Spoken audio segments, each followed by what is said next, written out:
Good morning. On today's Bible reading, we are reading Joshua 1 through 4. All right, let's get into it. Joshua installed as leader. After the death of Moses, the servant of God, God spoke to Joshua, Moses' assistant. Moses, my servant, is dead. Get going. Cross this Jordan River, you and all the people. Cross to the country I am giving to the people of Israel. I am giving you every square inch of the land you set your foot on, just as I promised Moses. From the wilderness in this Lebanon, east to the great river, the Euphrates River and all the Hittite country, and then west to the great sea. It is all yours. All your life, no one will be able to hold out against you. In the same way I was with Moses, I will be with you. I won't give up on you. I won't leave you. Strength, courage. You are going to lead this people to inherit the land that I promised to their ancestors. Give it everything you have, heart and soul. Make sure you carry out the revelation that Moses commanded you, every bit of it. Don't get off track, either left or right, so as to make sure you get to where you are going. And don't for a minute let this book of the Revelation be out of mind. Ponder and meditate on it day and night, making sure you practice everything written in it. Then you'll get where you're going, then you'll succeed. Haven't I commanded you? Strength, courage. Don't be timid. Don't get discouraged. God, your God, is with you every step you take. Then Joshua gave orders to the people's leaders. Go through the camp and give this order to the people. Pack your bags. In 3 days you will cross this Jordan River to enter and take the land God, your God, is giving you to possess. Then Joshua addressed the Reubenites, the Gadites, and the half-tribe of Manasseh. He said, remember what Moses, the servant of God, commanded you. God, your God, gives you rest, and he gives you this land.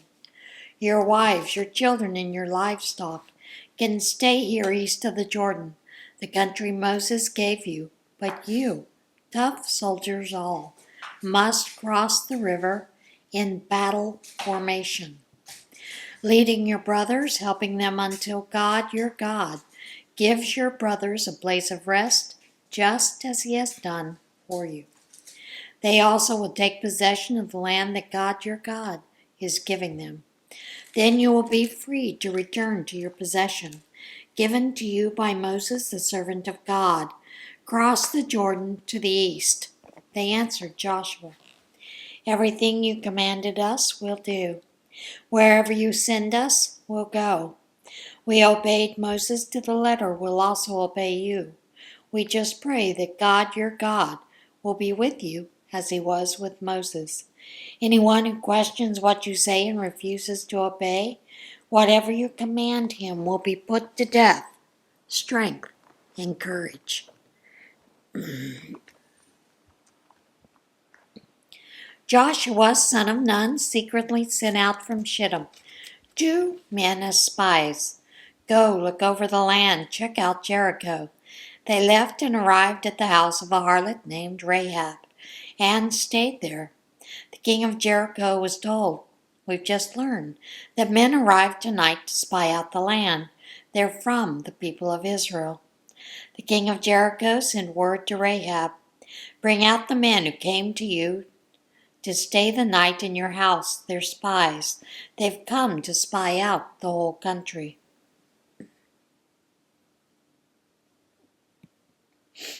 The men had taken the 2 men and hidden them. She said, yes, 2 men did come to me. At dark, when the gate was about to be shut, the men left. But I have no idea where they went. Hurry up, chase them. You can still catch them. She had actually taken them up on the roof and hidden them under the stalks of flax that were spread out for her on the roof. So the men set chase down the Jordan road toward the fords. As soon as they were gone, the gate was shut. Before the spies were down for the night, the woman came up to them on the roof and said, "I know that God has given you the land. We're all afraid. Everyone in the country feels hopeless. We heard how God dried up the waters of the Red Sea before you when you left Egypt, and what he did to the two Amorite kings east of the Jordan, Sihon and Og, whom you put under a holy curse and destroyed. We heard it, and our hearts sank. We all had the wind knocked out of us, and all because of you and God, your God, God of the heavens above and God of the earth below.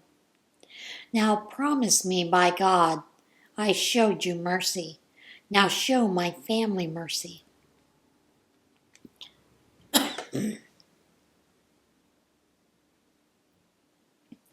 "And give me some tangible proof, a guarantee of life, for my father, mother, my brothers and sisters, everyone connected with my family. Save our souls from death." "Our lives for yours," said the men. "But don't tell anyone our business. When God turns this land over to us, we'll do right by you in loyal mercy." She lowered them down out a window with a rope because her house was on the city wall to the outside. She told them, "Run for the hills so your pursuers won't find you. Hide out for 3 days and give your pursuers time to return. Then get on your way." The men told her, "In order to keep this oath you made us swear, here is what you must do. Hang this red rope out the window through which you let us down, and gather your entire family with you in your house. Father, mother, brothers, sisters, anyone who goes out the doors of your house into the street and is killed, it's his own fault. We aren't responsible. But for everyone within the house, we take full responsibility. If anyone lays a hand on any one of them, it's our fault. But if you tell anyone our business here, the oath you made us swear is canceled. We are no longer responsible." She said, "If that's what you say, that's the way it is," and sent them off. They left, and she hung the red rope out the window. They headed for the hills and stayed there 3 days until the pursuers had returned. The pursuers had looked high and low, but found nothing. The men headed back.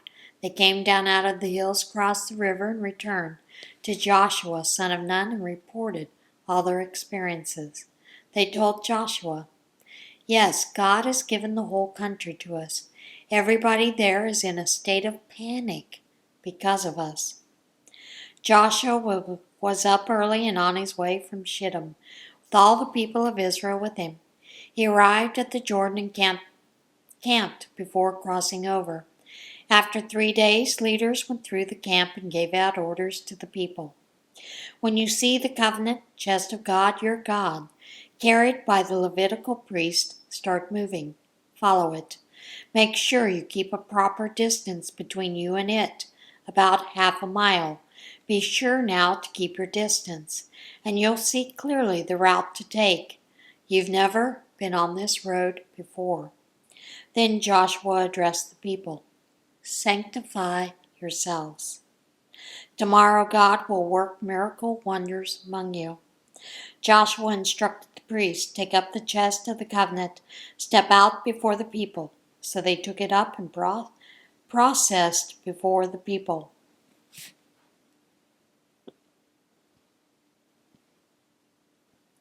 God said to Joshua, "This very day I will begin to make you great in the eyes of all Israel. They'll see for themselves that I'm with you in the same way that I was with Moses. You will command the priests who are carrying the chest of the covenant. When you come to the edge of the Jordan waters, stand there on the riverbank." Then Joshua addressed the people of Israel. "Attention! Listen to what God, your God, has to say. This is how you'll know that God is alive among you. He will completely dispossess before you the Canaanites, Hittites, Hivites, Perizzites, Girgashites, Amorites, and Jebusites. Look at what's before you, the chest of the covenant. Think of it. The master of the earth, the entire earth, is crossing the Jordan as you watch. Now take 12 men from the tribes of Israel, 1 man from each tribe. When the soles of the feet of the priest carrying the chest of God, master of all the earth, touch the Jordan's water, the flow of water will be stopped. The water coming from upstream will pile up in a heap. And that's what happened. The people left their tents to cross the Jordan, led by the priest carrying the chest of the covenant. When the priests got to the Jordan and their feet touched the water at the edge, the Jordan overflows its banks throughout the harvest. The flow of water stopped. It piled up in a heap a long way off at Adam, which is near Zarethan. The river went dry all the way down to the Arabah Sea, the Salt Sea, and the people crossed, facing Jericho. And there they stood, those priests carrying the chest of the covenant, stood firmly planted on dry ground in the middle of the Jordan, while all Israel crossed on dry land. Finally, the whole nation was across the Jordan, and not one wet foot. When the whole nation was finally across, God spoke to Joshua. Select 12 men from the people, a man from each tribe, and tell them, from right here, the middle of the Jordan, where the feet of the priest are standing firm, take 12 stones. Carry them across with you and set them down in the place where you camp tonight. Joshua called out the 12 men whom he selected from the people of Israel, 1 man from each tribe. Joshua directed them, cross to the middle of the Jordan and take your place in front of the chest of God, your God. Each of you have a stone to your shoulder, a stone for each of the tribes of the people of Israel, so you'll have something later to mark the occasion. When your children ask you, what are these stones to you? You'll say, the flow of the Jordan was stopped in front of the chest of covenant of God as it crossed the Jordan, stopped in its tracks. These stones are a permanent memorial for the people of Israel.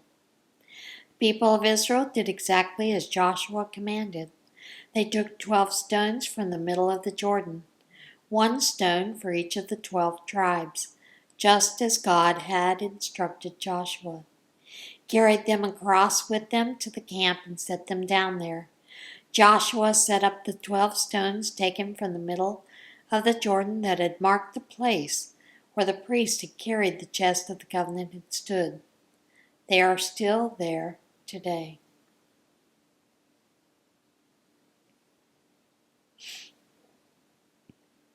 The priest carrying the chest continued standing in the middle of the Jordan till everything God had instructed Joshua to tell the people to do was done, confirming what Moses had instructed Joshua. The people crossed, no one dawdled. When the crossing of all the people was complete, they watched as the chest of covenant and the priest crossed over. The Reubenites, Gadites, and the half-tribe of Manasseh had crossed over in battle formation in front of the people of Israel, obedient to Moses' instructions. All told, about 40,000 armed soldiers crossed over before God to the plains of Jericho, ready for battle. God made Joshua great that day in the sight of all Israel. They were in awe of him just as they had been in awe of Moses all his life. God told Joshua, command the priest carrying the chest of the testimony to come up from the Jordan. Joshua commanded the priests, come up out of the Jordan. They did it. The priest carrying God's chest of the covenant came up from the middle of the Jordan.